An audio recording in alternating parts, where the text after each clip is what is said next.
Yo, what is up guys? Welcome back to a brand new F1 Esports video. It has been a while, sorry for that, but now I'm gonna finish this series within 2 to 3 weeks. So loads of F1 Esports videos coming your way. And we are here for round 6 around Spa-Francorchamps F1 2021 Esports season. As you can see here, the standings. We are leading by 4 points to Lucas Blakely, and then there's quite a gap to Freddie Rasmussen with a poor start to the season, but in Monza obviously he did very well, but then unfortunately got tapped around in the final lap, so that was really unlucky. And then in Austria he finished, of course, second behind us. So yeah, just not the greatest start of the season. Usually he struggles in the first half of the season and always pulls it back. In the constructors, as you can see here, we are leading by 19 points. So that's just absolutely nothing in a constructors. Of course, if you have a 1-2 finish, then it's 43 points in the back. And then if the other team doesn't score, then it's just gone. So then your lead is completely wiped. So it's so easy to lose the lead in the Constructors' Championship. And that's why it's so important to get the points every single race. Be in the top 5 every single race with both cars. Which is obviously easier said than done, considering qualifying usually is separated the whole field by 2/10. So around here it's probably a little bit bigger because obviously it's a much longer track, much more corners. So I shouldn't be surprised to see much bigger gaps around here, as it is the longest track on the calendar. And well, yeah, it's also just very easy to invalidate around there, very easy to make a mistake.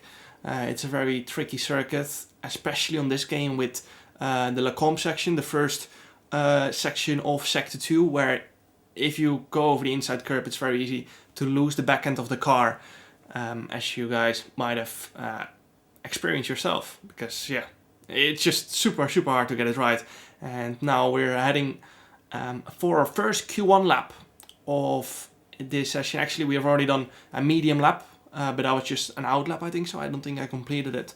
And now we're heading for our first time lap. You can see we're P18, so important to try and get a time on the board, and then also not invalidate, but also just do it on one set of tires, because as you guys might know, you only get 3 sets of tires for qualifying, and we need to use those 3 sets optimum for Q1, Q2. So ideally you want to have 1 set for Q1, or use 1 set for Q1, use 1 set for Q2, and then still have 2 new sets available for Q3. But that's very hard in F1 Esports, as you guys might understand, because the level is so hard, and very often you will not hook up a lap with just 1 set of tires, as the track is constantly changing as well, of course. But very neat lap so far. The comp section was very nice. Front is biting nicely into the downhill right and left hand. You can see, got it very nice. Lucas Blakely spun around there, so he will probably have to go again for another lap and a new set of tires. So he's our championship rival, of course, thus far, and he is struggling. So this is giving me a bit of a confidence boost, not gonna lie. And into the final right-hander of Sector 2. You can see at 13.0 middle split, 1.6 seconds up on Daniela, but that is his medium run. And final 2 corners are not easy to get it right around here as well, as the curbs are very aggressive on this game this year in the final 2 corners. And braking point at just after 100 meters, down to 3rd gear, clip the inside curb, get the rotation. That looks all very tidy, and up to the line, DRS open, it is going to be a 141.3, and that's provisional P1, and enough to get us into Q2. You can see we ended up in P6. Only people to only make it on 1 set of tires, I think, was Freddie Rasmussen, us, Barry, and maybe our teammate Danny Moreno, but I'm not sure. So not very important. On to Q2 now. We need to try and get into Q3, of course. This is our first lap of Q2. We're about to finish through the chicane. Didn't really get a front biting into that final corner, but it is fine. 141.3 once again. So that's not a great lap, not gonna lie, because in Q1, where the grip is much lower, I did the same lap time, more or less. And yeah, we just have to go again. And as I said, it's just one non-perfect lap and you're already gonna have to go out again, because otherwise you're not gonna make the top 10 shootout in the end. So another new set of tires, and this one is gonna be important, because if I make a mistake here, it's out for us in Q2, and we're currently P5 behind Patrick Siepels and Frederik Rasmussen. And now it's all easy flat up the hill, as you guys might know, but still, when it's so close in F1 Esports, even going through a rouge, which is easy flat, can gain you that 1 or 2 extra thousandths of a second, and it might be the difference at the end of the session. So it's very important to absolutely nail every single aspect of the lap. Going through the comp, pretty tidy, and into the downhill right, we're almost 1/10 up, we're 600ths up, and we're getting the front in nicely through there, 1/10 up into the left-hander, and it is looking pretty good so far. Fast left-hander coming up, pull on, once again flat out through here. Actually, it's a small lift, but we're 1.7 tenths up, and this next chicane coming up is not easy to get right as well. But last year I made a mistake here on my Q3 lap, and then I had to start in P10, so ruined it there last year. But this time we get it right. Lost a bit of time though, but now going into the final sector, we are 2 tenths up on our previous lap, and it's looking very, very good now. Purple middle sector, 2 tenths up on Marcel Kiefer, and still a lot of people to finish their laps, of course, but we still have to finish this lap off nicely and tidy, braking for the final chicane, taking the inside curb, and then I get a big snap of oversteer, and that has cost us a shot on Q3. That's probably my biggest mistake of the year, because other times where I did not make it into Q3, like in Silverstone for example, I simply didn't have the pace, and here it would have been easily enough to get P1 in Q2, but such a small mistake just cost us 2 tenths, and now we're well over 2 tenths, and now we're just out of Q2, and I was so angry with myself. I remember with going out here, because I had it in the back and then I just threw it all away. So very frustrating, but we just have to get on with it. Luckily our teammate Danny Moreno did go through, and you can see here Q3 results, 40.970 for David Tonitza's pole position. Our teammate Danny Moreno in P5, and yeah, even that Q2 lap would have been P4 on the grid in Q3, even though the grip should be lower in Q2. So very frustrating, but for the race, once again, it's wet conditions, and you can see it's full wet for the start, and then it dries up in the later parts of the race, so that's interesting. We decided to go risky again and go for the intermediate, just like everyone outside of the top 10 basically. I think everyone inside the top 10 went for full wets, apart from Freddie Rasmussen. So Freddie going risky, because he's obviously in P2. On the wets, you can just keep up with all the other wet runners, but on the inters, you're in a bit of a dangerous position, because if you lose 5-6 seconds on the first lap, other people might rush to try and overtake you, and that might end up disastrous. So now, onto the race then. We're going straight away on the attack, making sure that we don't break our front wing, of course, into turn 1. In the midfield, it's very slow getting off the line. Sebastian gets a bit out of shape there, but we've gained 1 position, and we're up to P13 as Danny Bresnay. Massive crash there, and that helps us getting up to P12. Sebastian Job gets out of shape through a Rouge and Radeon, and I decided to straight away go on the attack, but he's just slightly too fast on the straight. He might be running a little bit lower on downforce, and eventually we have to back out of it, taking it careful in those first few laps. But that's a good opening lap so far, 2 positions up, and now I'm gonna keep attacking Sebastian, of course. Daniel Haddad in P10 on the wets. Wets should be a lot faster at this point in the race,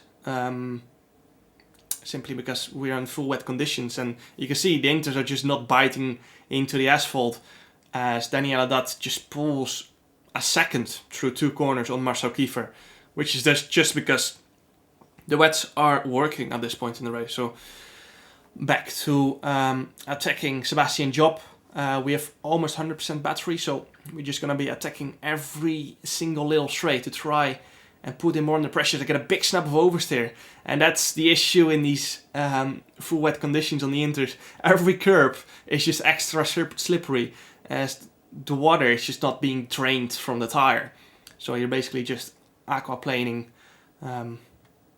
over those curbs, and yeah, they're just not gripping up. So we're now trying to attack Sebastian Job, who was not very confident through Blanchimont. So that might help us setting up a move on to start-finish straight maybe. It looks like Sebastian Job is struggling with confidence in those first few laps, whereas we just felt a bit more confident straight away in these wet conditions. So that's helping us, putting him even more under pressure, as our teammate Danny Moreno got front wing damage early on. So if you get front wing damage in F1 Esports, your race is basically over, because there's no way you're coming back, there's no safety cars, and he had to pit early on, as he will do at the end of this lap. So he helped holding up Marcel Kiefer a little bit. So now we go for a move down the outside of Sebastian Job. I went a bit wide into this next left-hander. So luckily we would just be able to give Sebastian enough space on the outside. So we were not playing any dirty tactics into turn 1. Sebastian locks up a little bit and pushes it onto the curb, but luckily we had more momentum on the outside and we managed to stay ahead. Patrick Sipos set a fast lap the race. He is quite far behind, so I don't know what happened to him, because after the start he was right behind us, of course, as he was starting one position ahead of us. But now Sebastian Job coming back at us, you can see we're just draining the battery, but track position is just so important in these wet conditions that we had to use our battery and try and stay ahead. So that was crucial, and now we have drained our battery. Freddy Rasmussen, who started in P2, sorry, is 5 seconds up the road, so it's very unlikely that we will be able to fight against him. But yeah, we are definitely in the fight against Marcel still. You can see end of lap 7, we have cut the lead down a little bit. We did use a lot of battery on this lap, as a lot of people are pitting on this lap, and I wanted to make sure that I came out or stayed ahead of the people who were coming out of the pits.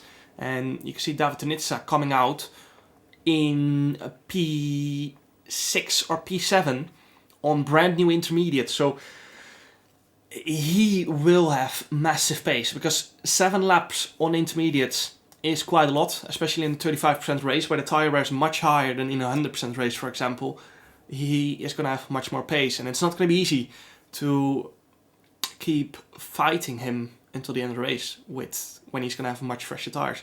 So not ideal conditions here for us. Across the line it's a 1:53.0. Marcel is 1.9 seconds ahead of us with 5 laps to go. So looks like he is a bit out of range for this race. But I just wanted to make sure that by the time David and Nicolas arrived, that I still had enough juice in both the battery and the tires in those final few laps. So you can see there on this straight, David is gaining like 4 or 5 cents.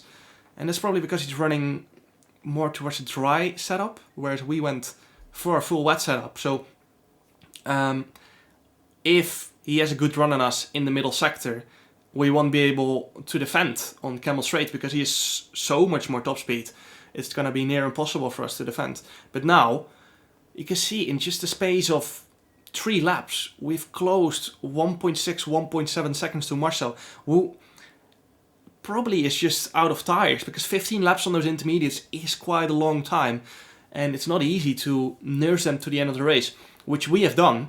Even though we had to battle Sebastian Job a little bit, we were just in clean air for the rest of the time, and we could just chill and save our tires, save our battery for the final 2 laps of the race. And you can see now, onto Camel Straight we go, and you can see the run we're having on Marcel. You can see, I think he didn't expect us to use our battery that much, and now we've got such a good run in the slipstream, but we're just gonna come short into the comp section.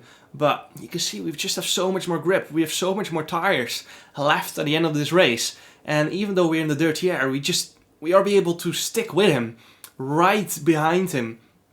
Even though the dirty air is not that much in the F1 game, in wet conditions you struggle a lot more in dirty air, because you need all the downforce available, and even then we're sticking with him. We're only 3/10 behind throughout the whole middle sector. Through Puhan, once again Marcel running a little bit wide, and if he does not get a very good run of the final or the first corner of sector 3, then we probably already have a chance into the bus stop chicane.